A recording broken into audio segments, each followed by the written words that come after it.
Betapa banyak orang yang tidak pernah memikirkan akan hari kematiannya. Dan pengkhotbah berkata, Tuhan membuat mereka sibuk dengan kesenangannya dan mereka lupa akan hari kematiannya. Hati-hati Bapak. Ya, shalom, selamat sore. Apa kabarnya sore ini? Kok loyo ya? Apa kabarnya? Semangat luar biasa ya. Iya, sore hari ini firman Tuhan diberi tema tentang mengenal kehendak Bapa. Apa sih inti dari kekristenan itu sendiri? Ya, kekristenan itu bukan soal berapa hebatnya kita melayani Tuhan. Bukan soal berapa hebat saya berkhotbah. Bukan soal berapa hebat pemain musik atau singers bernyanyi. Tapi kekristenan berbicara tentang sejauh mana kita mengenal kehendak Bapa. Katakan amin ya. Apapun tidak akan bisa menjadi ukuran untuk kekristenan selain daripada sejauh mana kita ini mengenal kehendak Bapa dalam hidup kita. Karena tujuan Tuhan memanggil kita, kita diselamatkan dari dalam gelap, dipindahkan ke dalam terang yang ajaib. Tentu tujuannya satu, supaya hidup kita berubah dari yang tadinya kita tidak mengenal kehendak Allah. Kita dipindah menjadi orang-orang yang mengenal kehendak Bapa. Dan ketika kita mengenal kehendak Bapa, hidup kita berubah. Tujuan hidup kita berubah. Dan pasti karakter kita juga berubah. Karena hanya sedikit orang Kristen yang sungguh-sungguh mengenal kehendak Bapa. Walaupun banyak yang bergereja, banyak yang melayani Tuhan. Tapi yang mengenal kehendak Bapa itu tidak semua. Makanya Yesus berkata di akhir zaman nanti ketika semua orang berhadapan di hadapan tahta pengadilan Kristus. Semua ngaku-ngaku, kami mengenal Engkau Tuhan. Kami melakukan mujizat demi namamu. Kami menyembuhkan orang demi namamu. Tapi Tuhan bilang, aku tidak mengenal engkau. Lalu dia akan berkata begini, marilah padaku, hai kamu sekalian yang melakukan kehendak Bapa. Jadi tolak ukur dari kekristenan adalah kita ini sampai di satu titik kita mengenal kehendak Tuhan dalam hidup kita.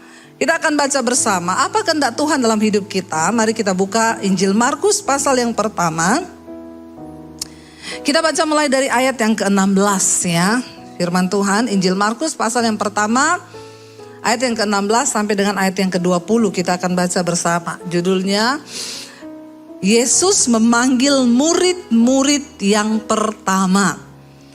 Baca 1, 2, 3. Ketika Yesus sedang berjalan menyusur danau Galilea, ia melihat Simon dan Andreas saudaranya. Ya, saudara Simon ya. Mereka sedang menebarkan jala di danau sebab mereka penjala ikan. Ayat 17. Yesus berkata kepada mereka, "Mari, ikutlah aku. Maka dan kamu akan kujadikan penjala manusia." Ayat 18. Lalu mereka pun segera meninggalkan jalannya dan mengikuti dia. Ayat 19. Dan setelah Yesus meneruskan perjalanannya sedikit lagi, dilihatnya Yakobus anak Zebedeus dan Yohanes saudaranya sedang membereskan jala di dalam perahu. Yesus segera memanggil mereka dan mereka apa? Meninggalkan ayahnya Zebedeus di dalam perahu bersama orang-orang upahannya lalu mengikuti dia. Bapak Ibu ya, apa kehendak Tuhan yang pertama dalam kehidupan setiap kita? Dikatakan di sana kita semua terpanggil menjadi murid Kristus. Saudara terpanggil bukan hanya menjadi jemaat. Tetapi kita terpanggil untuk menjadi murid. Dan yang namanya murid itu pasti sangat identik, sangat dekat dengan yang namanya belajar. Sebagai murid Kristus, apa yang kita belajar? Tentu adalah firman Tuhan. Kita nggak bisa berkata kita orang Kristen atau murid Kristus kalau kita nih nggak pernah belajar firman Tuhan. Tidak peduli siapapun saudara. Saudara orang kaya, saudara pemilik perusahaan kah, saudara karyawan kah, saudara buruh kah, saudara mahasiswa kah, saudara ibu rumah tangga kah, siapapun kita, semua kita terpanggil untuk menjadi murid. Dan yang namanya murid kita wajib untuk belajar.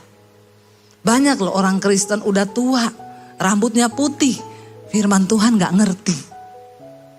Iya Pak ya, gak usah angkat tangan. Ya, banyak orang Kristen yang tidak mengerti firman Tuhan. Kenapa saudara kita lemah di dalam iman? Bapak-bapak, contoh di dalam Alkitab dikatakan bapak-bapak itu harus menjadi imam dalam keluarga. Yang mengajarkan kepada anak istrinya firman Tuhan. Ayo saya mau tanya di sini bapak-bapak. Yang tiap hari baca Alkitab. Mengajarkan kepada istri dan anaknya firman Tuhan. Coba angkat tangan. Saya kasih sepeda di bawah. Bukan sepeda kalau di Plaza Indonesia kok kelasnya sepeda. Mercy ada di bawah parkir banyak. Gak tahu punya siapa ambil aja. Siapa bapak-bapak di sini yang baca Alkitab. Mengajarkan kepada anak dan istrinya firman Tuhan. Tolong angkat tangan. Yang ada bapak-bapak itu, nah Pak Kondrat iya Pak sudah pasti Bapak gembala ya.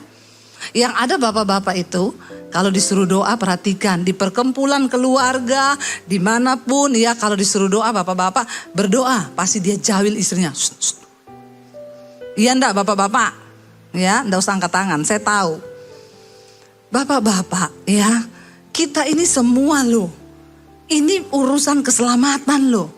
Kita ini dipanggil menjadi orang Kristen, bukan hanya saudara datang duduk di gereja. Ya bikin panas kursi gereja terus pulang gak ada perubahan apa-apa. Kita dipanggil menjadi murid. Yang namanya murid itu harus belajar firman Tuhan. Untuk apa kita belajar firman Tuhan? Supaya kita mengerti kehendak Allah. Bagaimana kita bisa mengerti kehendak Allah kalau kita gak pernah tahu isi hatinya? Amin. Kita dengan suami istri aja mau tahu kehendak suamimu, ya itu kita perlu pengenalan yang lama. Iya enggak ibu-ibu? Kok enggak ada amin ya? Atau ibu-ibu di sini pada enggak ngerti ya kehendak suaminya? Atau bapak-bapak untuk mengerti kehendak istrimu, engkau perlu mengenal istrimu. Iya enggak? Haleluya ya. Iya, untuk mengerti kita perlu pengenalan. Ada yang bilang istri itu ibarat kitab suci. Ya, kalau kau buang, kualat. Tapi semakin kau pelajari, semakin kau pusing. Hanya bapak-bapak yang mengerti ini. Tapi tidak saudara, ya kalau kita membaca ada bapak-bapak yang bilang sama saya gitu, Bu, istri itu kan seperti kitab suci. Dibuang kualat, dipelajari, makin bingung kita. Saya bilang itu karena kau mempelajarinya tanpa mengundang Roh Kudus. Dia bilang, oh iya betul juga ya ibu ya. Iya, ya kalau kau mengundang Roh Kudus kau nggak bingung baca Alkitab. Pasti kau baca dengan kemampuanmu sendiri makanya kau bingung. Jadi bapak-bapak untuk memahami istrimu kau perlu minta Roh Kudus. Begitu juga ibu-ibu. Untuk memahami pasangan kita saja itu tidak mudah. Apalagi memahami Tuhan. Padahal Bapak Ibu kita ini akan berbahagia kalau kita bisa mengetahui kehendak Bapa dalam hidup kita. Supaya kita gak salah melangkah. Saya kasih contoh. Saya ini banyak hamba Tuhan pendeta yang ngomong, Bu udah waktunya Ibu buka gereja. Ya, kira-kira menurut Bapak Ibu saya ini buka gereja bisa gak? Jujur. Menurut Bapak Ibu bisa gak? Coba tolong ekspresi sedikit ya. Saya ini sudah berkhotbah berkeringat loh di sini panas nih lampu sorot loh. Saudara itu duduk tanpa ekspresi, nggak tahu ini mengerti atau tidak atau bayangannya lagi abis ini makan apa lapar. Ya ini ada orang apa kagak sih di sini? Ya tolong ekspresi sedikit saudara responsif ya. Jawab kalau saya tanya supaya di sini saya berkhotbah itu tidak sia-sia. Kalau saudara tidak perhatikan ngapain saya berkhotbah keringetan di sini saudara ya. Ayolah kita bersemangat, amin. Saya ini bersemangat loh, saya ini sudah khotbah yang ketiga loh ini. Iya Bapak Ibu cuma dengar lagi. Kok kayak zombie ya? Ya. Bapak Ibu, saya mau tanya kira-kira, saya ini sengaja bertanya begini supaya Bapak Ibu itu responsif. Saya tahu, oh Anda itu menyimak. Ya, karena kalau saya berkhotbah orang nggak menyimak buat apa gitu ya. Pikirannya, habis ini makan apa ya? Wah, ya saya jadi ngomong sia-sia. Kira-kira menurut Bapak Ibu, saya ini kalau buka gereja, bisa nggak saya buka gereja? Gitu dong, semangat saya ya. Kita bisa khotbah 3 jam kalau begini ya. Lalu banyak yang berkata, Bu, Ibu sudah cocok buka gereja. Bukalah Bu, pasti banyak jemaat. Saya bilang, saya ini juga sudah dapat WA banyak. Bu, Ibu kapan buka gereja Bu? Saya itu mau bergereja tempatnya Ibu kalau Ibu ada gereja. Beberapa hamba Tuhan juga senior ngomong, Bu sudah waktunya loh Bu. Nanti saya dukung. Tapi saya selalu berkata, maaf saya tidak mau mendengar ya apa yang datang dari manusia. Saya mau biar kehendak Bapa yang jadi dalam pelayanan saya. Puji Tuhan lampunya agak dikecilin ya. Aduh haleluya saudara ya, lighting itu panas loh. Apalagi lihat muka saudara tanpa ekspresi tambah panas saya. Saudara saya bilang maaf Pak, saya itu bukan mau berjalan dengan kemampuan saya. Karena bagi saya melakukan sesuatu yang bukan kehendak Bapa itu percuma. Saya juga gak dapatkan perkenanan Tuhan. Kalau Tuhan gak berkenan saya buka gereja ya saya tidak akan melakukan itu. Kalau itu bukan kehendak Tuhan. Lalu saya tuh bergumul Bapak Ibu. Sebagai hamba Tuhan kan kita ini harus bergumul kan. Harus bergumul. Apa yang Tuhan mau dengan pelayanan saya? Saya berdoa Tuhan nih mau bawa kemana saya? Setelah pandemi itu saya jujur saya agak bingung saudara. Mau kemana nih saya bawa pelayanan saya? Saya bergumul Tuhan. Apa yang kau mau Tuhan? Kalau kau suruh buka gereja ya aku buka. Ini sudah banyak yang mendukung. Tapi kalau tidak ya apa yang Tuhan kehendaki saya mau lakukan. Tiba-tiba ya itu saya dapat firman Tuhan. Karena Tuhan berbicara lewat firman-Nya kan. Ya Tuhan berkata begini. Yesus berkata, tuaian memang banyak, tetapi penuai itu sedikit. Karena itu berdoa kepada Bapa supaya Tuhan tuh kirim penuai. Lalu saya tangkap visi itu, Tuhan itu ngomong kamu harus mempersiapkan penuai di akhir zaman. Tuhan bagaimana caranya? Ya kamu buka sekolah, nggak usah lama-lama sekolah misi Alkitab yang hanya 6 bulan, persiapkan. Siapa yang menjadi penuai? Didik mereka, latih mereka supaya mereka kembali ke desanya, mereka bekerja dan membuka ya kehendak Bapa di sana yaitu membangun kerajaan Allah. Beritakan Injil. Saudara, Yesus berkata, tanda-tanda akhir zaman sebelum kedatangan Tuhan itu akan terjadi lebih dahulu. Perang, bangsa bangkit melawan bangsa. Penyakit sampar yang mengamuk, akan banyak orang mati karena kena penyakit. Krisis yang akan melanda dunia. Itu tanda-tanda akhir zaman. Tapi Yesus berkata semua itu belum kesudahannya. Sampai satu hal ini Tuhan bilang.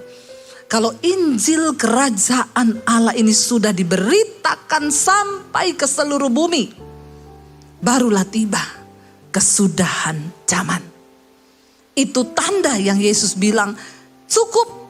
Ya sangat tajam. Dia bilang kalau Injil kerajaan Allah ini sudah diberitakan sampai ke ujung bumi, barulah tiba kesudahan zaman. Kenapa Injil harus diberitakan ke seluruh bumi? Tuhan memberikan kesempatan bagi manusia untuk bertobat, menerima kabar baik itu. Supaya orang boleh memilih untuk diselamatkan atau tidak. Saudara, dengan adanya media sosial hari ini, kita lihat Injil tembus. Saya tuh pelayanan masuk ke desa-desa, kemarin kita ke Morowali. Itu saudara ya, dari Jakarta ke Makassar, turun di Makassar, ganti pesawat yang kecil pakai baling-baling. Kita masuk ke Morowali, jalan 4 jam, sampai di daerah itu mau KKR, masuk lagi 1,5 jam. Di hutan-hutan, gak ada lampu, pohon semua. Saya bilang sama suami saya, ini masih Indonesia ya. Itu hutan-hutan bener, kalau gak ketemu setan, ketemu harimau. Itu benar-benar, tapi yang mengherankan di sana ketika masuk KKR di lapangan saudara. Saya turun dari mobil semua, Bu Debi, mereka tahu saya bilang kok tahu? Kan kita dengar ibu di YouTube. Itu daerah di tengah hutan, tapi ada internet masuk, YouTube masuk, dan mereka mendengar tentang Injil. Ini tanda-tanda akhir zaman, kita persiapkan diri. Bapak Ibu, saya ngomong serius. Lalu saudara, saya berdoa, Tuhan bilang siapkan para penuai. Kamu buka sekolah misi. Tuhan, aku bangun sekolah misi. Aku ini siapa? Saya gak punya uang, saya bukan orang pinter, saya gak punya titel, STH, MTH. Tuhan tuh bilang, aku gak cari orang pinter, aku gak cari orang kaya. Aku cari orang yang punya iman. Cepat bergerak. Akhirnya saya mulai bergerak dengan suami, dengan apa yang ada di tangan kami. Ya, saya gak punya uang puluhan miliar di bank, enggak. Tapi saya bilang, Tuhan, apa yang ada, dimulai dari yang sedikit, itu Tuhan pasti akan memberkati. Saya mau bersaksi sama saudara, hari ini sekolah misi itu hampir selesai. Tuhan cukupkan semuanya. Saya nggak pernah edarin proposal, saya nggak pernah ngomong sama Pak Kondrat, Pak, ini ada proposal pembangunan sekolah misi, Pak, Bapak mau sumbang piro. Tuhan yang kita sembah, Tuhan yang ajaib, yang mencukupkan semua yang kita butuhkan bagi proyek kerajaannya. Nggak ada tepuk tangan lagi. Kasihan deh lu. Ya, Bapak Ibu, ya akhirnya saya memberi diri. Ya, dan akhirnya tadinya kita rencana mau peresmian bulan Agustus ini, tapi kayaknya belum bisa. Masih ada beberapa yang belum selesai. Lalu saya kemarin pelayanan 2 minggu keliling ke Jawa Tengah. Kami pergi ke daerah Cuntel di atas gunung, dekat Gunung Semeru itu ya. Kita duduk, itu sudah sejajar dengan gunung. Naik tinggi sampai ke hutan-hutan, ya pokoknya masuklah kita ke sana. Saya bilang sekalian kita pergi ke sana, kita cari siapa tahu ada orang yang mau jadi anak murid di sekolah misi. Ya, Yesus enak ketemu sama penjala ikan, ikut aku. Langsung ditinggal jalannya, ditinggal perahunya, ikut Yesus. Saya keliling, nggak ada yang mau ikut. Ketawa situ ya, kasihan deh lu. Saudara tahu, cari orang yang mau jadi hamba Tuhan sekarang susah, nggak ada yang mau. Makanya saudara pikir gampang jadi hamba Tuhan. Kalau bukan panggilan, berat, nggak bisa. Saya keliling sampai di sana dijamu makan ya sama jemaat mesbah doa. Ibu ya saya dimasakin sayur lodeh, ikan asin, makan di atas gunung. Wah, nikmat mana lagi yang kau dustai. Indah banget, enak banget tuh sayur lodeh di atas gunung. Saya bilang, Bu, ibu punya ponaan atau siapa aja yang mau jadi hamba Tuhan?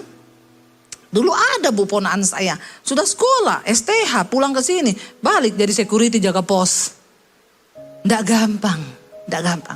Saya bilang, Bu, saya cari orang yang terpanggil. Jangan orang yang hanya mau. Ya, saya buka pendaftaran. Banyak yang telepon. Bu Dewi, Bu, saya mau daftar jadi anak sekolah misi. Bapak umur berapa? 70. Nggak usah, Pak. Bapak napas aja udah susah. Tapi saya rindu. Simpan rindumu, Pak. Sudah telat. Tapi untuk menjadi penjala manusia tidak telat. Bapak di rumah aja berdoa. Ya, beritakan Injil kepada tetanggamu, anakmu, cucumu. Tapi enggak usah masuk sekolah saya ya Pak. Kenapa? Batas usianya 33 tahun. Loh kok cuma 33 tahun? Biar bisa dikirim ke Morowali Pak. Ke Poso, kemana ya. Kalau Bapak kan masuk angin nanti. Orang saya aja masuk angin pulang dari Morowali apalagi Bapak. Yang mau daftar banyak yang tua-tua. Saya nggak tahu mungkin karena dia pikir sebentar lagi juga di absen. Jadi mau daftar, tapi ini yang muda-muda nggak ada yang mau Pak. Bingung saya, nggak ada yang mau. Susah ternyata untuk mencari orang itu untuk menjadi penjala manusia itu susah. Saya ketemu anak muda, saya bilang nggak usah pikir biaya ya. Gratis loh, siapa yang mau masuk. Tapi memang benar, saya cerita sama teman saya di Amerika pelayan Tuhan. Dia bilang, Bu, di Amerika setiap hari ada ratusan pendeta meletakkan jabatannya keluar. Nggak mau jadi pendeta, nggak mau jadi hamba Tuhan. Mereka menyerah dengan tantangan zaman, tantangan hidup. Saudara, ini harus menjadi doa kita. Doa untuk biar Tuhan bangkitkan penuai-penuai di akhir zaman. Ya, saya pelayanan di Morowali, masuk ke desa-desa, saya bilang, Pak, kita masuk ke satu daerah yang tingkat bunuh dirinya sangat tinggi di anak-anak remaja. Saya sampai tanya, di desa begini ada orang bunuh diri? Kalau di kota mungkin ya. Karena pacaran, kita banyak lihat perkembangan zaman, ya tertekan karena lihat orang di media sosial, kebanyakan pencitraan, yang healing-healing, sementara di sini pusing, ya.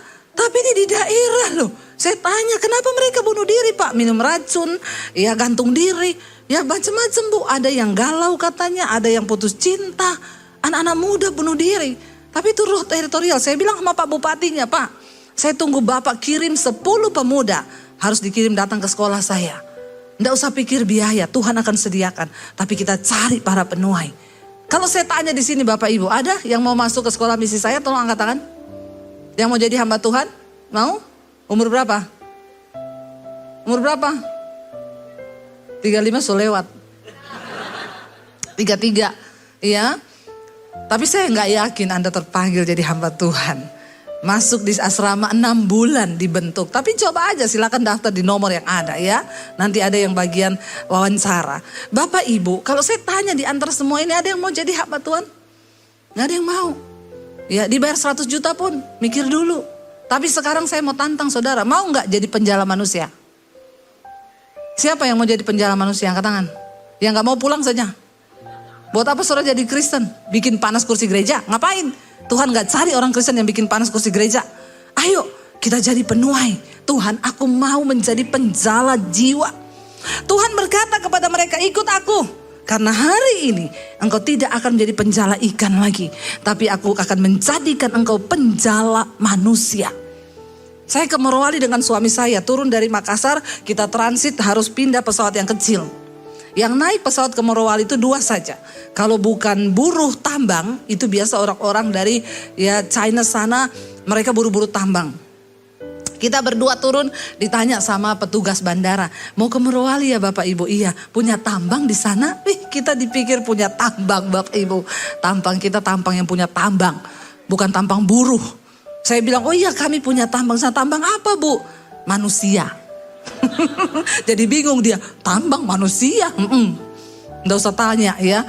Karena semua orang yang kesana tambang nikel. Saudara, menjadi penjala manusia dimanapun profesimu, di situ Tuhan mau pakai saudara. Anda nggak perlu masuk sekolah Alkitab dulu untuk menjadi penjala manusia. Anda nggak usah hafal ayat banyak-banyak. Saudara tidak perlu punya gelar untuk menjadi penjala manusia. Kehendak Bapa, engkau dipanggil menjadi penjala manusia. Lalu bagaimana caranya Bu? Saya itu nggak punya STH, MTH. Saya mau bersaksi saja ya. Karena setiap firman itu diteguhkan dengan kesaksian. Bukan secara kebetulan saya lihat hari ini temanya ini. Tadi malam saya saksikan di mesbah doa. Saudara ikut mesbah doa tadi malam tahu kesaksian ini. Ada seorang yang kirim kesaksian, Shalom Ibu Debbie, saya mau bersaksi, saya ini seorang guru. Saya bersyukur sejak saya mengikuti mesbah doa, mesbah syukur dan semua khotbah-khotbah Ibu, hidup saya diubahkan. Saya ini sudah lama Kristen Bu. Tapi saya tidak mengerti menjadi orang Kristen yang benar. Saya tidak mengerti kehendak Bapa. Tapi ketika saya ikuti khotbah-khotbah Ibu, mesbah doa tiap malam, mesbah syukur, puji Tuhan saya banyak diubahkan. Dulu saya dengan suami tiap hari berantem. Suami egois, saya juga egois, emosian. Jadi kami ngomong satu kata pun langsung kami ribut. Tapi sejak saya dibentuk Tuhan lewat firman, orang yang mau menjadi murid, dia hidupnya pasti berubah. Ya, kalau saudara tidak berubah hidupmu berarti Anda bukan murid. Anda itu hanya jemaat biasa. Ya, lalu saudara dia bilang, saya berubah Bu. Karena saya berubah, suami saya pun akhirnya ikut mendengarkan khotbah, mesbah doa. Sekarang suami saya pun berubah. Dulu dia gak mau terima masukan, dia sombong, dia arogan. Tapi sekarang kami tiap hari, hampir setiap hari kami sharing. Kami cerita, kami berbagi kisah, kami saling memberi masukan. Wow. Luar biasa kan Tuhan mengubahkan? Firman Tuhan itu mengubahkan. Lalu Bu, di sekolah saya itu, saya punya murid. Murid ini nakal setengah mati. Dia tuh kerjaannya tiap hari ngejar temennya pakai pensil yang tajam. Habis diruncing, dia mau tusuk temennya pakai pensil. Dia kejar pakai penggaris, dia mau pukul temennya pakai penggaris. Akhirnya saya tuh panggil murid ini. Saya tanya, kamu itu kenapa begini-begini? Lalu saya mulai coba cari tahu keadaan rumah tangga orang tuanya. Karena anak yang pemberontak begini biasanya di rumah tuh papa mamanya tukang berantem. Lalu benar anak ini cerita, iya tiap hari mama sama papa berantem. Ya, pukul-pukulan. Wah, makanya anaknya jadi begitu. Lalu guru ini panggil orang tuanya. Dipanggil, Dia cerita kelakuan anak mereka, lalu dia tanya apakah bapak ibu baik-baik saja. Awalnya mereka berdua menutupi, oh iya kami baik-baik bu, oh iya sudah kalau begitu ya sudah. Dia minta nomor HP-nya ibunya, lalu dia mulai sering WA bu, gimana kabar ibu sama bapak, harus banyak baca Alkitab. Walaupun orang Kristen mungkin selama ini tidak pernah baca Alkitab, bukan murid. Akhirnya ibu ini mulai sering curhat, lalu dia mulai terbuka ya. Tanda kedatangan Tuhan sudah berbunyi halilintar. Sebentar lagi sangkakala berbunyi. Tapi puji Tuhan kalau Tuhan datang, kita semua lagi di gereja, terangkatlah kita ke sorga, amin. Daripada saudara lagi di night club, ya terangkat ke neraka langsung ya. Saudara nggak usah takut ya, nggak usah mukanya semua gini, ya. Makanya terdengarlah suara dari surga, takut nih ya. Lalu Bapak Ibu, biar nggak hilang gagal fokus ya, tetap perhatikan sama saya, nggak usah cari-cari sumber bunyi. Lalu saudara, habis di mana tadi? Nah, lupa kan? Saya juga hilang konsentrasi.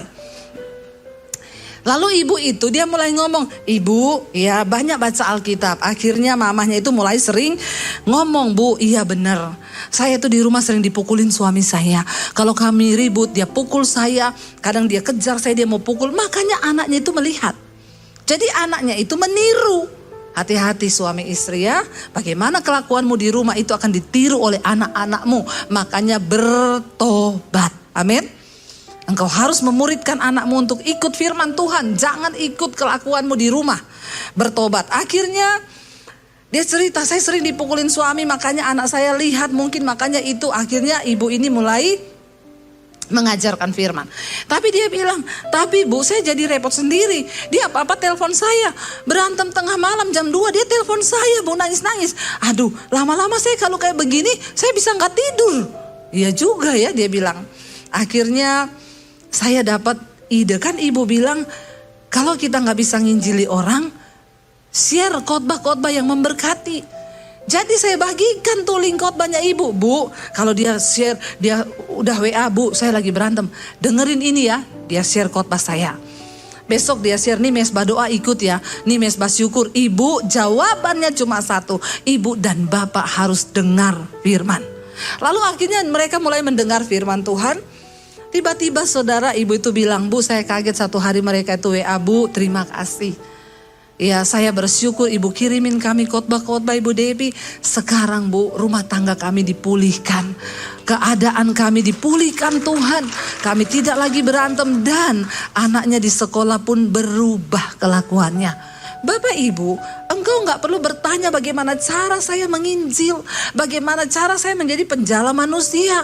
Di sekelilingmu itu tuayan sudah menguning. Jangan sampai engkau punya teman yang tiap hari curhat masalahnya, tapi kau tidak bawa dia kepada Tuhan. Satu saat orang itu akan mati dalam kesalahannya, tapi engkau akan dimintai pertanggungan jawab atas nyawanya. Tapi kalau engkau sudah membawa dia kepada Tuhan, tapi dia mati dalam dosanya, Alkitab bilang engkau bebas dari pertanggungan jawab. Bapak Ibu, mari kita hari-hari ini terus ya membangun iman kita dalam Tuhan. Ya share saja khotbah pendeta siapapun yang saudara rasa memberkati, bagikan. Mungkin ada temanmu yang lagi dalam masalah. Mungkin orang tuamu, mertuamu, menantumu, cucumu, ponakanmu. Share firman Tuhan. Ya kasih tahu. Sebab apa? Saya cuma mau berkata, Alkitab berkata, ketika satu saat nanti kita semua mati, tinggalkan dunia ini, dan Tuhan Yesus datang, Alkitab berkata, kita semua akan berdiri di hadapan tahta pengadilan Kristus. Dia tidak tanya, apa kesuksesanmu selama di dunia? Berapa depositmu? Berapa jumlah rumahmu? Karirmu setinggi apa yang sudah engkau dapat? Jabatan apa yang kau peroleh di dunia? No. Ketika kita menghadap tahta pengadilan Kristus, yang dia akan tanya, berapa jiwa yang sudah engkau bawa dan diselamatkan di dalam namaku. Dan itulah yang akan menentukan mahkota yang akan kita terima di hadapan Tuhan. Jangan banggakan apapun di dunia ini. Jangan banggakan kekayaanmu, jangan banggakan jabatanmu, sebab waktu engkau mati satu saat nanti tidak ada satupun yang akan kita bawa. Dan waktu kita berhadapan muka dengan Kristus, yang dia akan tanya cuma satu. Berapa banyak jiwa yang sudah engkau bawa bagiku? Saudara, waktu engkau mau share firman Tuhan bagi temanmu, engkau berdoa, Tuhan, aku mau membagikan firman ini buat temanku yang lagi ada dalam masalah. Engkau jamah dia Roh Kudus lewat firman ini, supaya jiwanya terbuka dan jiwanya boleh diselamatkan. Engkau gak pernah tahu kapan firman itu bekerja. Ada begitu banyak orang yang bersaksi, Bu, saya ini tadinya udah mau bercerai dengan suami saya. Setiap kali saya berantem dengan suami, saya curhat ke mama. Mama saya cuma kirim khotbahnya Bu Debbie, dengerin ini. Tapi saya gak pernah buka, Bu. Sampai satu saat di tingkat saya galau setengah mati. Saya iseng mau chat mama saya lihat ada khotbah ibu, saya klik. Waktu saya ikuti khotbah itu, Bu, Tuhan jamah saya nangis tersungkur di kamar saya. Dan sejak hari itu Roh Kudus ubahkan saya. Sekarang rumah tangga kami dipulihkan Tuhan, karena firman Tuhan yang bekerja di dalam kehidupan kami. Katakan yes, amin. Bapak Ibu, ada begitu banyak cara. Hari ini kenapa ada media yang begitu luar biasa dipakai Tuhan? Media ini bisa menghancurkanmu, tapi bisa juga memberi upah dalam kekekalan bagimu. Untuk apa engkau pakai media setiap hari? Apakah untuk memberitakan firman? Untuk engkau menyampaikan kabar baik? Ingat, kita sudah ada di akhir zaman, karena dengan adanya media sosial ini di kutub utara, dimanapun yang dulunya tidak bisa ditembusi oleh penginjil-penginjil, sekarang Injil masuk lewat media sosial. Ada internet, di situ ada khotbah. Ada internet, bahkan beberapa kota yang bilang, Bu, kami di tempat kami belum ada internet. Tapi saya kalau ke kota, Bu, saya download semua khotbah-khotbah ibu tuh. Saya download, saya kesempatan di kota. Waktu pulang ke rumah, saya dengerin satu-satu di rumah. Tidak ada lagi, saudara, yang bisa menghalangi Injil kerajaan Allah diberitakan. Hari ini bahkan saya mendengar banyak orang yang bukan Kristen, mereka mulai membuka hati. Mereka mulai mendengarkan firman Tuhan. Ayo, jangan sampai kita terlambat. Apa kebanggaanmu ketika engkau menghadap Tuhan satu saat nanti? Kita semua akan mati.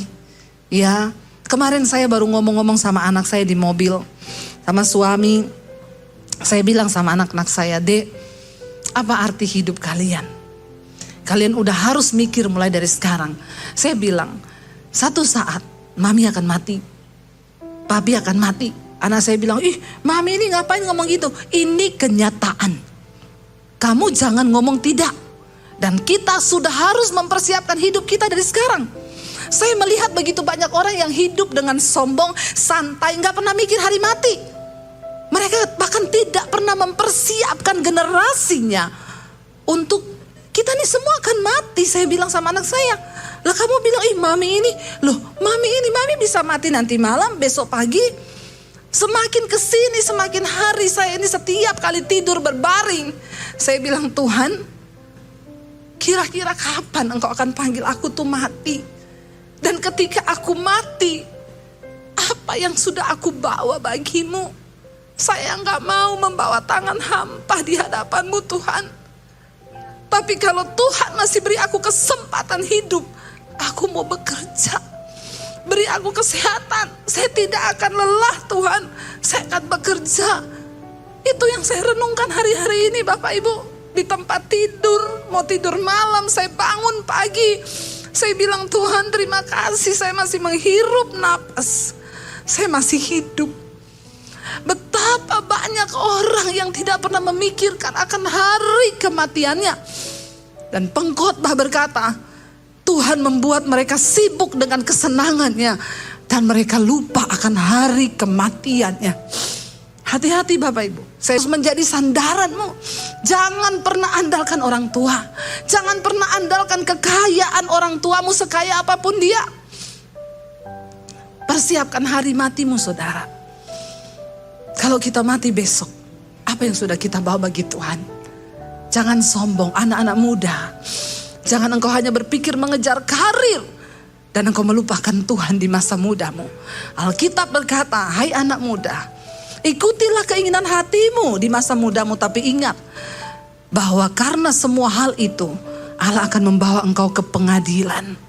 Semua yang ada dalam hidup kita akan kita pertanggungjawabkan. Dan ketika kita mati satu saat nanti, Tuhan cuma tanya, apa yang engkau bawa? Apa yang ada di tanganmu? Ya, semuanya adalah milik Tuhan. Gak ada yang kita punya. Harta itu milik Tuhan. Nyawa pun ini milik Tuhan. Tapi mari kita persembahkan hidup di hadapan Tuhan yang kita mau bilang, Tuhan kami mau Engkau pakai kami Tuhan menjadi alat di tanganmu. Saya undang para imam musik maju ke depan. Bapak Ibu, biar kita mau berkata, Tuhan kami mau mengikut Yesus. Kami mau tanggalkan segala keakuan kami. Karena itulah yang menyenangkan. Itu yang menjadi kekuatan bagi kami. Mengiring Yesus sepanjang umur hidup kami. Pakai kami Tuhan menjadi penjala-penjala manusia. Bangkit berdiri bersama saudara. Datang di hadapan Tuhan. Katakan pujian ini di hadapan Tuhan. Mengikut Yesus, itulah kesukaan hatiku. Lepas semuanya, kami mau lepas bahkan hak kami Tuhan, untuk kami mengenal kehendak-Nya di dalam hidup kami lebih dan lebih lanjut. Mengiring Yesus, itulah kekuatan hidupku. Ku yakin anugerah-Nya mampu jadikanku hamba yang berkenan selalu. Yang tanganmu di hadapan Tuhan, katakan dari hati. Mengikut Yesus, itulah kesukaan hatiku. Ku lepas semua aku mengenal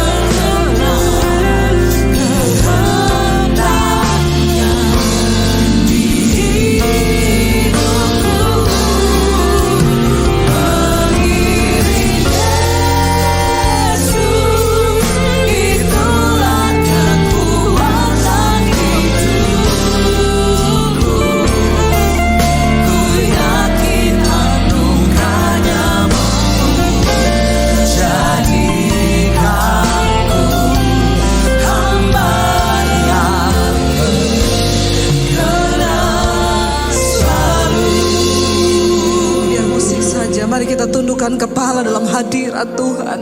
Katakan, Tuhan ampuni Tuhan, kalau kami selama ini hidup hanya untuk keakuan kami, dan kami lupa berpikir bahwa satu saat kami akan menghadap Tuhan dan mempertanggungjawabkan. Dan Tuhan akan bertanya, apa yang kau bawa? Kami tidak mau datang dengan tangan hampa, Bapa. Selama Engkau beri kami waktu hidup di dunia ini, kami mau mengikut Engkau. Tuhan, kami mau belajar mengenal kehendak-Mu dalam hidup kami. Kami tanggalkan segala keakuan kami di hadapan-Mu Tuhan, dan bawa kami Bapa dalam perkenanan-Mu Tuhan, untuk membawa jiwa-jiwa kepada-Mu. Katakan lebih lagi di hadapan Tuhan.